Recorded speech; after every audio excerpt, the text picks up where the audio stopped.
Hello students, next chapter, chapter number 6, vapor power cycle.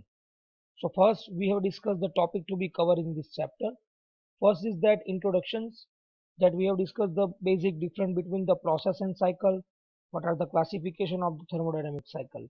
Then Carnot vapor cycle, then Rankine cycle, because the actual power plant is work on the Rankine cycle. So we have discussed the basic Rankine cycle. Then the comparison of the Carnot and Rankine cycle. What are the difference between the Carnot and Rankine cycle? Then calculation of cycle efficiency, basic જે પણ કે numerical portion છે આપણે discussion કરશું. That the variable affecting efficiency of the Rankine cycle. Rankine cycle ના કયા કયા affecting parameters જે efficiency ઉપર dependent effect કરે છે એ આપણે જોશું. Then reheat cycle કોને કહેવાય? Then regeneration cycle કોને કહેવાય? And then the combine the reheat and regeneration cycle. According to GTU syllabus જે આનું weightage છે એ 10 to 14 માર્ક્સ જેટલું આનું weightage છે વેરી થતું હોય છે. ખાસ કરીને આની અંદર બેઝિક ન્યુમેરિકલ પણ પૂછાતા હોય છે ને ઘણીવાર જે પણ variable affecting efficiency of the Rankine cycle જે પેરામીટર્સ છે એના ઉપર પણ ક્વેશ્ચન આવતા હોય છે. તો આના ન્યુમેરિકલનો જે અંદર આપણે સ્ટીમ ટેબલનો યુઝ કરીને ન્યુમેરિકલ ગણવાનો હોય છે. G2 એક્ઝામિનેશનની અંદર આપણી કોલેજમાંથી આપણે ચારુતર પબ્લિકેશનના જે પણ કંઈ સ્ટીમ ટેબલ છે એ પ્રોવાઈડ કરવામાં આવશે. એટલા માટે તમને કહીએ છીએ કે તમારી જે પણ કંઈ તમારી પાસે ચારુતર પબ્લિકેશનનો સ્ટીમ ટેબલ હોય તો બીજા કોઈક ઓથરના કંપનીના યુઝ ના કરતા આપણે આ જ યુઝ કરીએ તો આપણે જીટીયુ એક્ઝામની અંદર પણ એ જ યુઝ કરવાનો છે. તો તમે ઇઝીલી તમે જે પણ કંઈ તમારા ફંડામેન્ટલ છે તમે સમજી શકશો. So now we have start with the basic. So first of all, what is the thermodynamic cycle?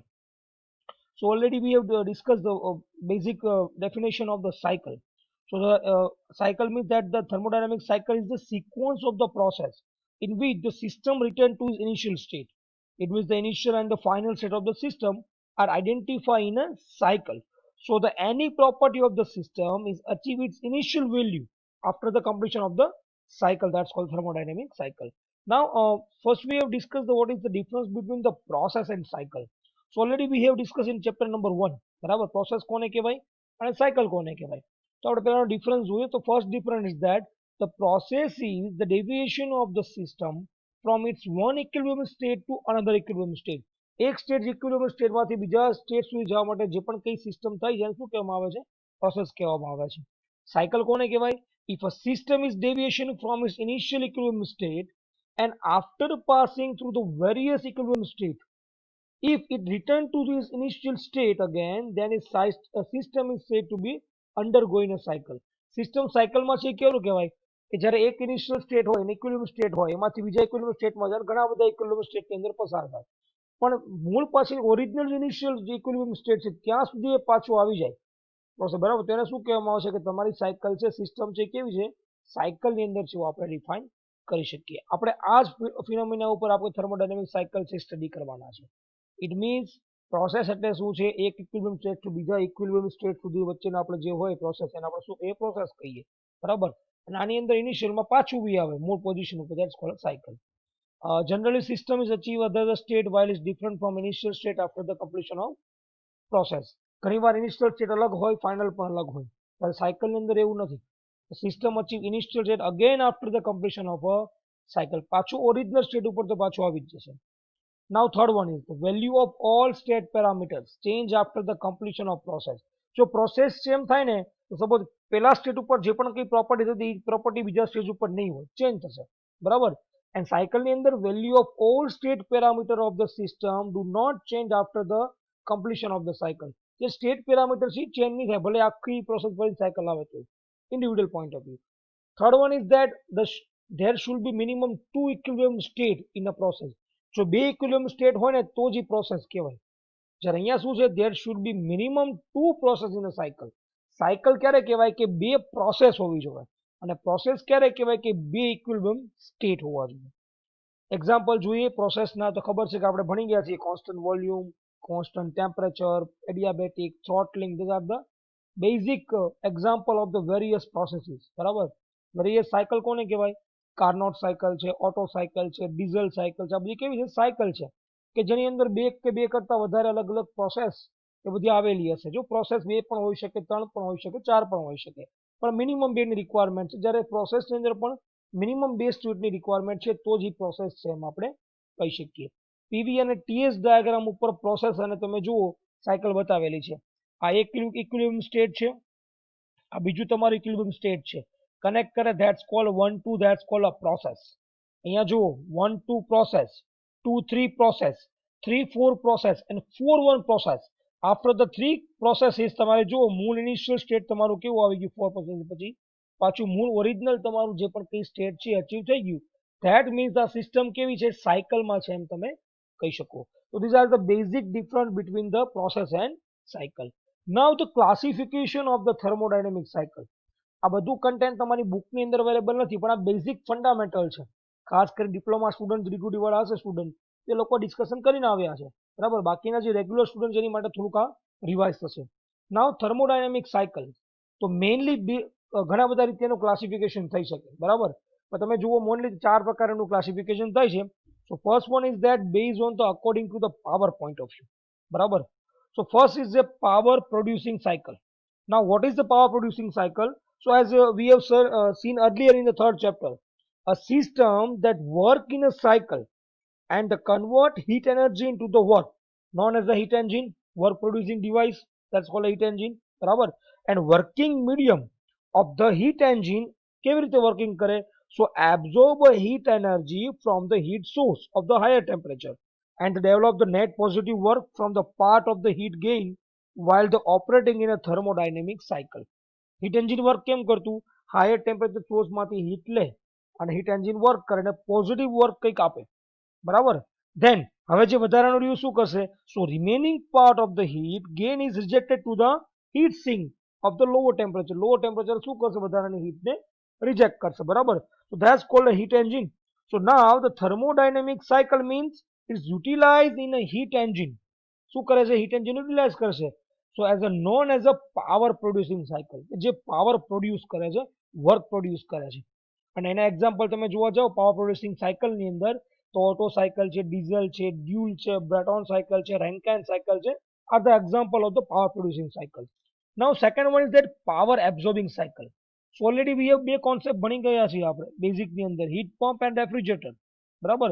The system that work in a cycle and reject a heat into the higher temperature region by the absorbing it from the lower temperature region with the help of external work that is known as the refrigerant and heat pump.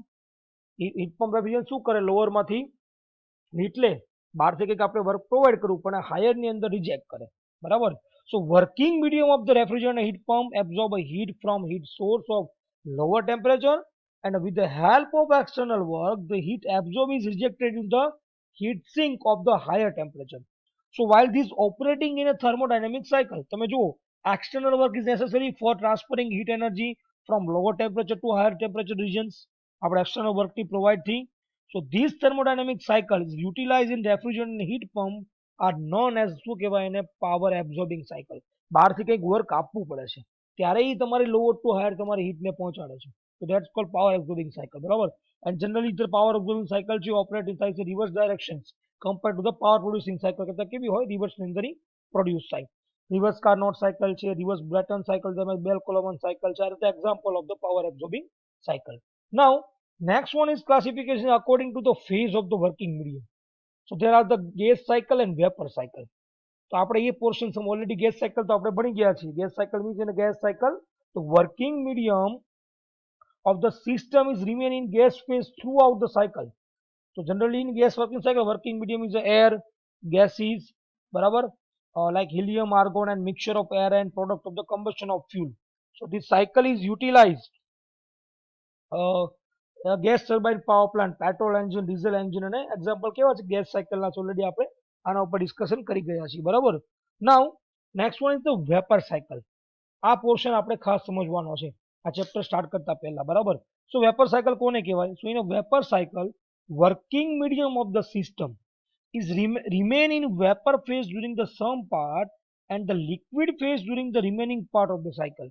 સાયકલમાં બે પ્રકારનું હોય. અડધો શું હોય? Vapour ફેઝની અંદર શું હોય કે અમુક પાર્ટ અંદર વેપર હોય અમુક અંદર કેવું હોય? લિક્વિડ હોય બરાબર.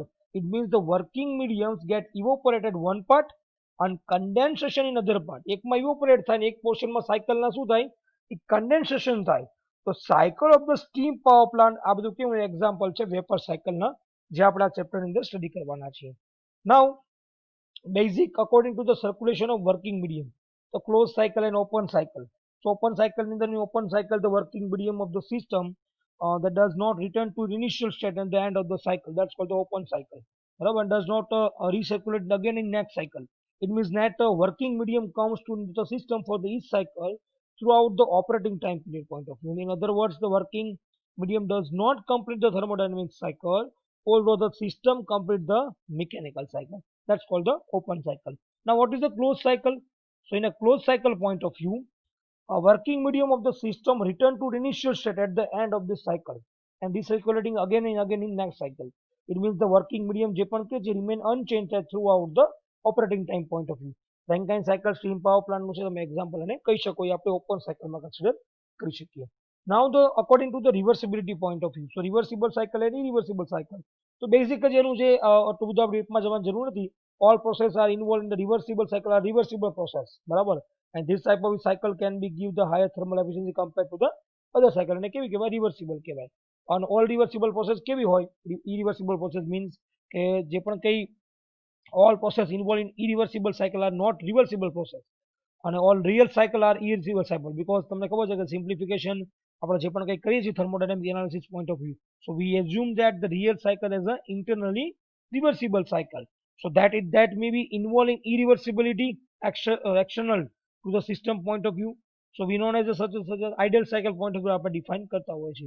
So therefore the thermal efficiency of ideal cycle is less than of totally reversible cycle. So operating between the same temperature limit, thermal efficiency of such an ideal cycle is higher than the thermal efficiency of the active cycle point of view. એને આપણે બધી irreversible આપણે define કરતા હોઈએ છીએ. So these are the basic the classification of the thermodynamics. Now we have come with our points. What is the vapor cycle? બરાબર. Vapor power cycle are used in a steam power plant. ખાસ કરીને steam power plant ની અંદર use થાય છે. In a power cycle, heat energy જે પણ કંઈ burning આપણે કોલસાનું દહન કરીએ છીએ is converted into the work, કંઈક shaft work ની અંદર provide થાય છે. And which working fluid repeatedly performs આ બધી જે પણ કંઈ process છે એ પૂરી કરે છે. So in a vapor power cycle, working fluid કેવું હશે? Water હશે. And which undergo a change of phase કરતું હશે. બરાબર. એ એક્ઝામ્પલ આપ્યું છે સ્ટીમ પાવર પ્લાન્ટ નું. આ બોઇલર છે, આ ટર્બાઇન છે, આ કન્ડેન્સર છે ને કન્ડેન્સર પંપ છે. બરાબર. તો simple steam power plant working on the vapour cycle, heat is transfer to the water. તમે જુઓ બોઇલર ની અંદર બરાબર. ફ્રોમ ધ એક્સટર્નલ સોર્સ આપણે પ્રોવાઈડ કરશું, ફર્નેસમાં કન્ટિન્યુઅસલી બર્ન થતું હશે. ટેમ્પરેચર રાઇઝ થાય, પ્રેશર રાઇઝ થાય. સ્ટીમ લિવિંગ ને ક્યાં જાય? તમારી ટર્બાઇન ની અંદર આવે. ટર્બાઇન માંથી શું થાય? એક્સપાન્ડ થાય. તમારી જે પણ ટર્બાઇન ની બ્લેડ ઉપર ગ્લાઇડ થાય એટલે તમારું જે પણ આઉટપુટ મળે એમાંથી મિકેનિકલ અને ઇલેક્ટ્રિકલ એનર્જી પ્રોડ્યુસ થાય. વધારાની સ્ટીમ ક્યાં જાય? આપણે જે પણ સોરી સ્ટીમ ક્યાં જાય? આપણી કન્ડેન્સર થશે. કન્ડેન્સરમાં શું કરે? હીટ રિજેક્ટ કરે. જો QL પોઈન્ટ ઓફ વ્યૂ બરાબર. અને પાછું તમારું કન્ડેન્સ થયેલું સ્ટીમ પંપ દ્વારા ક્યાં જાય? તમારું પાછી બોઇલરમાં જાય અને પાણીનો પાછું યુઝ થાય. બરાબર. સો આ રીતે તમારી જે પણ કંઈ તમે જો ફેઝ ચેન્જ થાય છે વોટર ટુ સ્ટીમ બરાબર. ફેઝ ચેન્જ થાય છે તો આ બધી કેવી કહેવાય? તમારી વેપર પાવર સાયકલ તમે કહી શકો. તો આની તમારે એફિશિયન્સી ફાઇન્ડ આઉટ કરવી હોય તો ફર્સ્ટ લો ઓફ થર્મોડાયનેમિક્સ, કેટલી હીટ સપ્લાય કરો છો અને કેટલી હીટ આમાં તમને વર્ક મળે છે. હીટ ટ્રાન્સફર થાય છે વર્કિંગ ફ્લુઇડને, હીટ રિજેક્ટ કરે છે કન્ડેન્સરની અંદર વર્કિંગ ફ્લુઇડ QL બરાબર. W2 શું છે? Work transfer from the working fluid and work transfer in to the working fluid. તો નેટ વર્ક ડન આઉટપુટ આપણો heat supply. Net work done કેમ મળે? તો કે ટર્બાઇન વર્ક આપણે મળે છે એમાંથી પંપ વર્ક બાદ કરો તમને મળી જાય હીટ સપ્લાય આપણે જેટલું કહીએ છીએ. તો આ ઉપર તમે સાયકલ એફિશિયન્સી ફાઇન્ડ આઉટ કરી શકો. બરાબર. નાવ ડિફરન્ટ જે પણ કંઈ કાર્નોટ સાયકલ અને રેન્કાઇન સાયકલ જે છે હવે પછીના આપણે જે પણ નેક્સ્ટ વિડીયોની અંદર આપણે ડિસ્કશન કરીશું.